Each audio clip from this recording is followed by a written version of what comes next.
ODI squad வந்து release ஆச்சு. ரோஹித் சர்மா, விராட் கோலி 2 பேரும் ஒரு பக்கம் சேர்ந்து ஆட போறாங்கன்னு என்னதான் சந்தோஷப்பட்டாலும் பிக் நியூஸ் கைஸ். ஏன்னா ரோஹித் சர்மா கேப்டன் இல்ல. ODI ODI ODI runner up கேப்டனா இருந்திருக்காரு. Champions Trophy winning captain, T20 World Cup captain. Drop பண்ணிட்டாங்க. என்ன நடக்குதுன்னு தெரியல. ரோஹித் சர்மா மாதிரி வரப்போற சீசன்ல கண்டிப்பா மிஸ் பண்ணுவோம் ரோஹித் சர்மாவை கேப்டன்சியா. கில்ல வந்து கேப்டனா ப்ரமோட் பண்ணியிருக்காங்க. என்ன நடக்குதுன்னு தெரியல. ஒரு பக்கம் ரவீந்திர ஜடேஜா இல்ல, ஒரு பக்கம் வருண் சக்கரவர்த்தி இல்ல.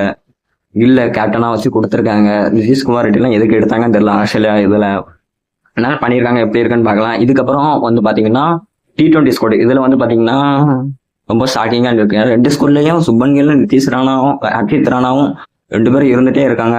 அது எப்படின்னு தெரியல. கம்பீர் தான் பார்த்து ஏதாவது ஒன்று பண்ணணும். ரோஹித் சர்மா மாதிரி கேப்டன் ரொம்ப மிஸ் பண்ணுவோம். T20 ஸ்குவாட்ல சூரியகுமார் யாதவ்.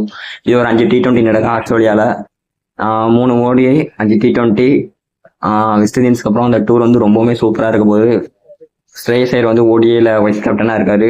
பேக்கப் மறுபடி ஓடிஐ டீம் தான் சொல்லணும். ரொம்பவுமே இதா இருக்கு, சந்தோஷமா இருக்கு. மற்றபடி இந்த சீரீஸ் ஃபுல்லா பார்க்கலாம். நம்ம சேனல்ல cricket update full and full வந்துகிட்டே இருக்கும். நம்ம சேனல்ல மறக்காம லைக் பண்ணி சப்ஸ்கிரைப் பண்ணி சப்போர்ட் பண்ணுங்க. நீங்க கொடுக்குற ஒவ்வொரு சப்போர்ட்ல தான் எனக்கு வீடியோ போடுறதுக்கு இன்னும் கொஞ்சம் என்கரேஜ்மெண்டா இருக்கும்.